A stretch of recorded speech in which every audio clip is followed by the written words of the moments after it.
যে রাজনীতিটাই হলো দিন কায়েমের পথ, এটা ভুল ধারণা। দাওয়াত হলো দিন কায়েমের পথ, রাজনীতি দাওয়াতের একটা পদ্ধতি। ইসলামের জন্য রাজনীতি মেন, রাজনীতির মাধ্যমে দিন এসে যাবে, এটা মোটেও ঠিক না।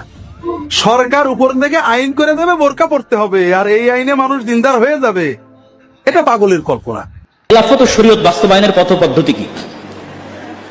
খেলাফত এবং শরীয়ত বাস্তবায়নের জন্য সুযোগ তৈরি করবে আল্লাহ, আর চেষ্টা আমাদের। তো আমাদের চেষ্টার যে পয়েন্টগুলো আজকে তুলে ধরেছি, সে পয়েন্টগুলো আপনি গণতন্ত্র দিয়ে পারবেন না। 100 বছর মুসলমানেরা চেষ্টা করেছে গণতন্ত্র দিয়ে ইসলামী খেলাফা প্রতিষ্ঠা করতে, আলজেরিয়া, মিশর, পাকিস্তান, অসংখ্য জায়গায়, কোথাও সফল হয়নি। আর একটা তন্ত্রের জন্য 100 বছর যথেষ্ট। তাহলে আপনাকে কি করতে হবে? শক্তিশালী প্রতিষ্ঠান তৈরি করতে হবে, ব্যাপক দাওয়াতি কাজ করতে হবে। শক্তিশালী প্রতিষ্ঠান আর ব্যাপক দাওয়াতি কাজ, এরকম 5 আগস্ট প্রতি 15-20 বছর পর পর আপনি চান্স পাবেন।